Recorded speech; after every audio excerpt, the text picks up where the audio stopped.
awesome day because I am driving, well, it's my dream car. It's, of course, the BMW 1M. And what do you think is about to happen right now?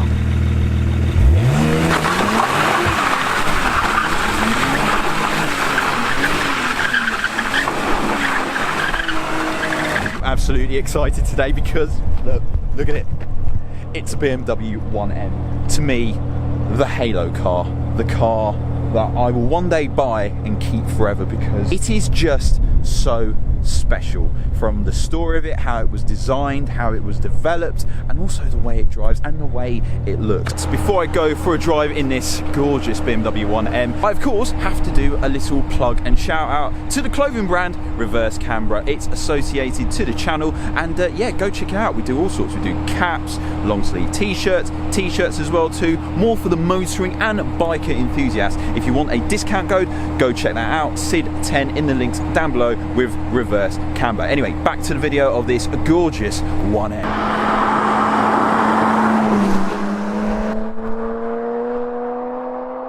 Here we are then, out on the B roads in the BMW 1M. What is this car like to drive? Well, it's awesome, man. It's brilliant in the sense of, well, first off, the story. We need to explain about the story of this car because how this car came along, it shouldn't have gone into production really.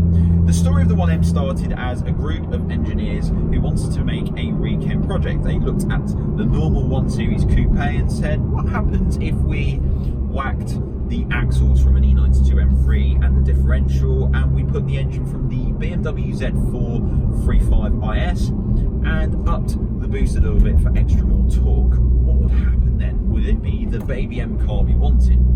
So they started doing it, and in the end they didn't actually tell BMW that they were making it. It was sort of just one of those development cars. It was like a lad's project, which then ended up going into production. I mean, what a cool story, right? They made a few thousand of these cars. They are fairly rare for what they are. 450 of them came to the UK in right-hand drive, and they costed £40,000. And you could get it in either white, Alpine white, which is the car I'm driving right now, black, or the launch colour Valencia orange. Now, 40 grand sounded like a lot back then for a car which, you know, for about another 5 or 6 grand gets you into an E92 M3. But believe it or not, this car in a real world and to drive, in my opinion, is far better than an E92 M3.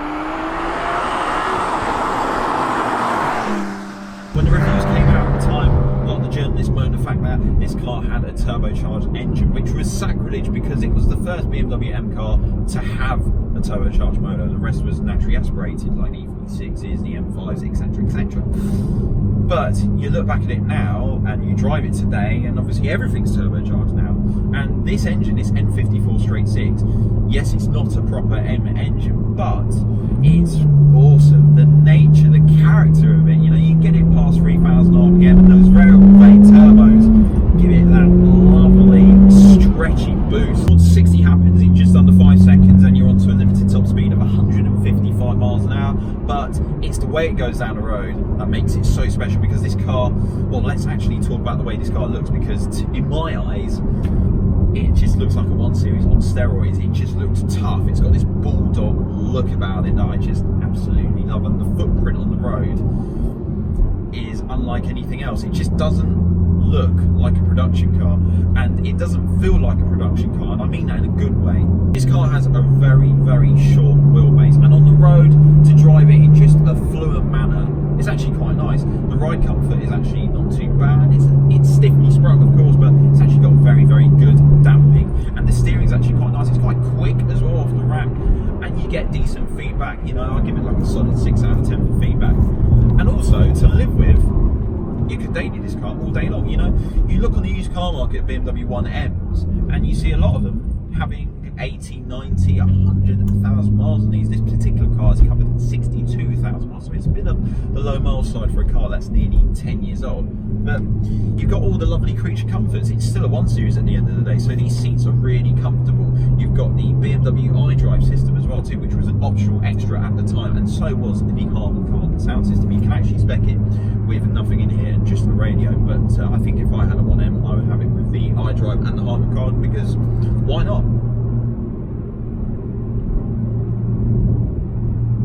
This straight six turbocharged engine is actually quite frugal. You could get, you know, high 20s, nearly 30 mpg, but when you do drive it hard, it does suck fuel, but so does most cars when you drive it hard and fast. One thing I do have to mention, this car is running a full Akrapovic exhaust, which is like $5 and a bit grand, and it does sound really, really nice. I think it's a must-have for this car because it does sound a little bit quiet out the factory, but other than that, this car is bone start.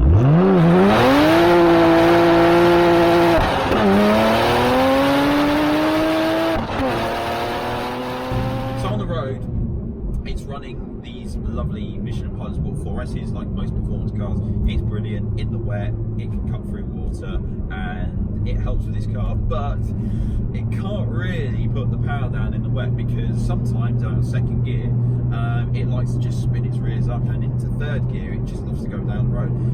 You know what the best answer for this car is? This car is pretty much a hot rod on wheels. It feels like a Skunk Works project, it drives like a Skunk Works project, and it's just got that feeling of being a bit crazy, a bit mad. This might turn into a bit of a biased review because I love 1Ms, and to me this is the dream car. This is far more exciting in my eyes than a Cayman GT4 or any of the nice cars I've owned in the past. There's just something so magical to it, and so fluent, and this straight six motor sounds like a proper BMW engine in my opinion. It feels lovely and punchy and torquey. Also, I think it's safe to say that this car is definitely a future classic. Well, put it this way, it was 40 grand when it was new, and they're pretty much the same after 10 years time, and you can understand why, because from a styling point it looks absolutely stunning. And also, right now to a private track, you're going to see this car in action, and this car, when let loose, when being skidded about, is one of the nicest things ever to drift.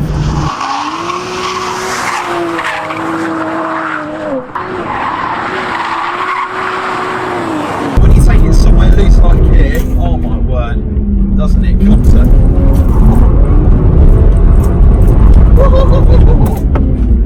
What a thing, what a thing. Do you know what I'm going to do now? I think I'm just going to leave you with some clips of what this car's like to slide, because I don't really need to talk about it. I can just show it to you because, yeah, the steering breakaway is quite nice. Don't get me wrong, it's snappy because it's a short wheelbase, and when the boost does come on song, you've got to be very quick with your hands and be able to counter steer it and be able to catch the slide, but oh, when you get it right, it is just...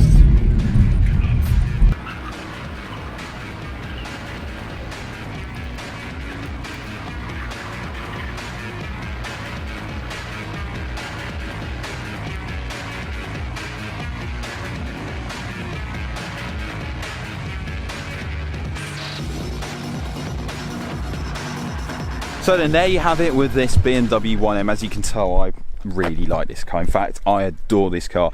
If you told me what's my favourite car in the world right now, I mean, I couldn't tell you that because I've got so many cars in my mind. I think I suffer Jay Leno syndrome. But if there was one BMW I had to take from their entire range, it has to be this car. One day I will own one and keep it forever because it's just so special. The story's brilliant, and also to drive it's fantastic. Don't get me wrong, to slide it is a bit of a tricky one, let's say, because the diff isn't quite tight. Sometimes it opens up, sometimes it spools up a bit too much. So in terms of doing massive skids, it's not as consistent as, say, an M2 or an M2 competition. But then you got to remember, this car is 10 years old, and like I said, it was a Skunk Works car. It was just a weekend project. What a fantastic story about this BMW 1M. A group of engineers basically spent some time and made a 1 Series into something quite special. And usually parts bin special cars can be a bit of a 50-50 situation. It can either be really good or really crap, but this this car is very, very special. But let me know what your thoughts and opinions are. Let me know in the comment section what you think of the BMW 1M. Would you have one of these over an M2 or an M2 competition? I certainly would. I wouldn't go buy an M2 competition. As brilliant as it is as a brand new car, I'd go get myself one of these. Till next time, folks, see you later.